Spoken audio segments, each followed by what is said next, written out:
सारिन जे रूंबे वारनि ॾींहनि में मज़ूरनि जी तमामु घणी अणाट हुअण करे पोखी वक़्त ते थियण में मुश्किल पेश अचे थी। अहिड़ी तरह दरियाई पाणीअ जी खोट जे करे वक़्त ते रूंबे जी पोखी करणु पिणु महाल थी पवे थी, जॾहिं त रूंबे में थोरी बि देरि करण सां पैदावार घटि लहे थी। अहिड़ी सूरतहाल में सारिन जी नाड़ी करणु निहायती फ़ाइदेमंद अमल आहे। सारिन जी नाड़ी पोख लाइ मल्टी क्रॉप प्लांटर नाड़ी इस्तेमालु कई वञे थी, जंहिंजे करे ॿेजारे पोखण ऐं रूंबे करण खां आबादगार बची वञनि था। सारिन जी नाड़ीअ रस्ते पोखी करण सां रूंबे करण ऐं ॿेजारे पोखण जो ख़र्च बि नथो करणो पवे। अहिड़ीअ तरह सारिन जी नाड़ी करण जे करे पाणीअ जी तमामु घणी बचत थिए थी। असीं पोएं साल विया हुआसीं सिंध एग्रीकल्चर ग्रोथ प्रोजेक्ट वारनि सां गॾु टूअर हुयो, असांजो प्रोफेशनल टूअर हुयो, जंहिंमें असांखे टेक्नोलॉजीज़ वग़ैरह ॾेखारियूं पियूं वञनि। असां उन में पंहिंजो डस्का में विया हुआसीं, कालाशाह काकू। उते असां हिकिड़ी टेक्नोलॉजी असांखे मां ॾिठी हुते, जंहिंखे चवनि पिया DSR डायरेक्ट सीडेड राइस। त उन में असां जेको आहे सो उहा मूंखे ॾाढी पसंदि आई ऐं मां हिते वापसि अची करे सिंध एग्रीकल्चर ग्रोथ प्रोजेक्ट खां सब्सिडी ते उहा घुराई हुई ऐं उहा लाड़काणे में पहिरीं ई हुई जेका मां घुराई हुई। लेबर कॉस्ट वग़ैरह जो तक़रीबन एकड़ ते 7 खां 8 हज़ार रुपया मिनिमम बचत आहे। आम सारिन जी पोखीअ में ॿेजारे खे ॿारियुनि मां कढी रोंबो करण दौरान कुझु ॿूटनि जूं पाड़ूं पिणु ख़राब थियण करे नथियूं फुटनि ऐं सारिन जो फोटहिड़ो हिकु जहिड़ो नथो थिए, जॾहिं त सारिन जी नाड़ी पोख में इहो मसइलो आबादगारनि खे दरपेश नथो अचे। सारिन जी नाड़ी पोख लाइ ज़मीन जी तयारी। ज़मीन जेका ॿूटे खे ज़रूरी जुज़ा मुहैया करे थी, उनखे अहिड़ीअ रीति तयारु कजे जीअं ॿूटे जूं पाड़ूं आसानी सां वधी सघनि। ज़मीन ढगनि ज़रिए तयारु करणी हुजे त 3 खां 4 ख़ुश्की जा हर ॾियणु घुरिजनि, पर जेकॾहिं ट्रैक्टर इस्तेमालु करणो आहे त पोइ राजा हर ज़रिए हर ॾिजनि। जेकॾहिं ज़मीन में सिम जो मसइलो हुजे त उते ऊन्हा हर न ॾियणु घुरिजनि। हर ॾियण बाद ज़मीन खे कुझु वक़्तु खुलियल छॾिजे। उन खां पोइ 2 हर कल्टीवेटर जा या 1 हर भितर भञण वारे हर यानी रोटावेटर जो ॾेई ज़मीन खे पोखीअ लाइ तयारु कजे। ज़मीन खे लेवल करण जे लाइ लेज़र लेवलर जो इस्तेमालु करणु घुरिजे त जीअं ज़मीन मुकमल तौरु हमवार थिए। ईअं करण सां हर हिकु ॿूटे खे हिकु जेतिरो पाणी मिले थो। सारिन जे फसल लाइ चीकी या लटियासी ज़मीन जी चूंड कजे, जेका ज़रख़ेज़ हुजे ऐं नामियाती मादो चङी मिक़दार में रखंदी हुजे। DSR डायरेक्ट सीडिंग राइस यानी बिना कंहिं रोंबे नर्सरी जे ही पोखे वञे थो। इहो तजुर्बो असां 2 या 3 सालनि खां हिते दोहिरायूं पिया क़ाइदो आम एग्रीकल्चर रिसर्च इंस्टीट्यूट ते।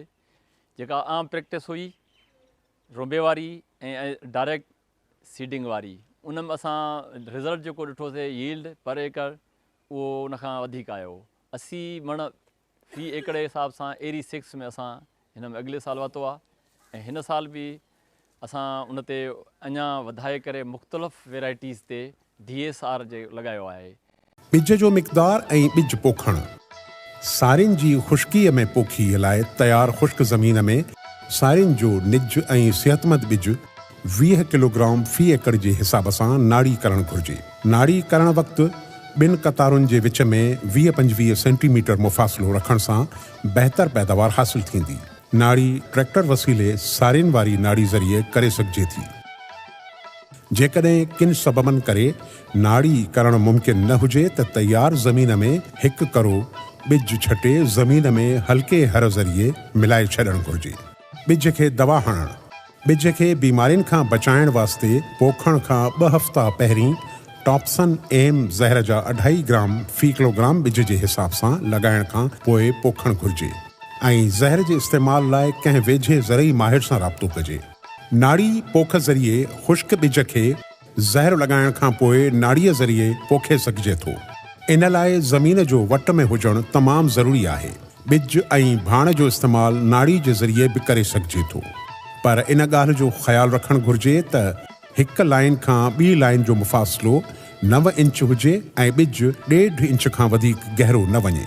ॿिज नाड़ी करण खां पोइ यकदम पाणी ॾियणु घुरिजे ऐं जॾहिं ॿिज मां पन ज़मीन मां ॿाहिरि निकिरी अचे उन वक़्तु पाणी 1 महीने ताईं हिकु ॿिए ॾींहुं ॾिबो अचिजे ऐं पोइ ज़मीन खे वट में अचण वक़्तु पाणी ॾिबो रहिजे।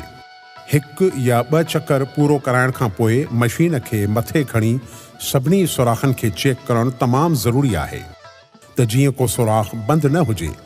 असांजो हे सिंध एग्रीकल्चर जेको ग्रोथ प्रोजेक्ट हली रहियो आहे, पोस्ट हार्वेस्ट लॉसिस जेके 25-30% लॉसिस थियनि था सारनि जे बारे में। सो उनजो असांजो हे प्रोजेक्ट हलंदो जंहिंमें असां इहे इम्प्लीमेंट्स बि ॾेई रहिया आहियूं, जंहिंमें असां 3 इम्प्लीमेंट्स था ॾियूं, रोटावेटर, ज़ीरो टिलेज ऐं थ्रेशर, पेडी थ्रेशर। सो माशाल्लाह इन्हनि जो रिज़ल्ट सुठो आयो आहे। ॿियो DSR जेकी असांजा मुख़्तलिफ़ जॻहनि ते डेमॉन्स्ट्रेशन प्लांट तव्हां ॾिसी बि आहियो, माशाल्लाह सुठा थिया आहिनि। गुज़र साल बि असां हिते पोखिया हुआसीं। एहतियाती तदबीरूं: नाड़ी करण वक़्तु ॿिज 1.5 इंच खां वधीक हेठि न वञे, जंहिं लाइ मशीन जी सेटिंग कजे। 5 खां 7 ॾींहंनि में ॿिज फुटी ईंदो। जेकॾहिं ॿिज जो फोटेड़ो घटि हुजे ऐं ज़मीन ख़ुश्क थी वञे त उन सूरत में हल्को पाणी ॾियणु घुरिजे। नाड़ी ऐं छट वारी पोख में शुरूआत में ई तकड़ा पाणी ॾिबा अचिजनि त जीअं फोटेड़ो जल्द ऐं सुठो थिए। सारियुनि जी ख़ुश्क पोखीअ जा फ़ाइदा: सारियुनि जे फसल में आम तरीक़े सां इस्तेमालु थींदड़ पाणी जी भेट में 20% पाणी बचाए सघिजे थो। जीअं त हिन तरीक़े मूजिबि सारियूं सिधो सऊं ॿिज रस्ते पोखजनि थियूं। इन करे ॿेजारे लाइ ॿारियूं ठाहिणु, ॿेजारो पोखणु, पटणु ऐं रोंबे ते थींदड़ ख़र्च ऐं महिनत खां बची सघिजे थो। थोरे पाणीअ ते वधीक ज़मीन आबाद करे सघिजे थी। सिम ऐं सेक जहिड़नि ख़तरनाक मसइलनि खां ज़मीन खे बचाए सघिजे थो। पाणी जो घटि इस्तेमालु ज़मीन जी बनावट ते तमामु असरु छॾे थो। पाणीअ जो इस्तेमालु: सारियुनि जो ॿिज नाड़ी करण खां पोइ यकदमि पाणी ॾियणु घुरिजे। पोखी खां पोइ गर्मीअ जी शिदत ऐं ज़मीन जे क़िस्म खे नज़र में रखंदे 3-4 ॾींहंनि जे अंदरि ॿियो पाणी ॾिजे त जीअं ॿिज जो फोटेड़ो सुठे नमूने सां थी सघे। बाक़ी पाणी उन वक़्तु ॾियणु घुरिजे जॾहिं पाणी ज़मीन जी सतह खां 15-16 सेंटीमीटर हेठि वञे या ज़मीन जो मथाचुरो ॾार ॾेई फाटी पवे। भाण जो इस्तेमालु: हिन तरीक़े सां पोखजंदड़ सारियुनि मां बहितर पैदावार हासिल करण लाइ 1 बोरी DAP, 2 बोरियूं यूरिया ऐं मुनी बोरी सल्फेट ऑफ पोटाश फी एकड़ इस्तेमालु करणु घुरिजे। समूरो DAP ऐं सल्फेट ऑफ पोटाश नाड़ी करण वक़्तु इस्तेमालु करे छॾिजे। यूरिया जो 1 हिसो ॿिज फुटण खां 6 ॾींहंनि खां पोइ छट कजे। यूरिया जो ॿियो हिसो पहिरें छंड खां 15-20 ॾींहंनि खां पोइ। यूरिया जो आख़िरी वज़न फसल में डिढे वक़्तु छट करण सां बहितर पैदावार मिलंदी। ख़ासि करे कलराठी ज़मीन में ज़िंक सल्फेट ज़ेंगरो जूं 2 थेलियूं 33% यानी 6 किलोग्राम फी एकड़ रोंबे जे 15 ॾींहंनि खां पोइ छटणु घुरिजे। गंदगाह नास करणु: सारियुनि में केतिरनि ई क़िस्मनि जा गंदगाह थियनि था, जंहिंजे करे पैदावार घटि मिले थी। सारियुनि जे गंदगाह में कल्ह, कॿ, साओ, नड़गाह, नाड़ो, भंगरो, मूनो, मिर्च ॿूटी वग़ैरह थियनि था, जेके फसल जी खाद खुराक में भाङे भाइवार थियनि था।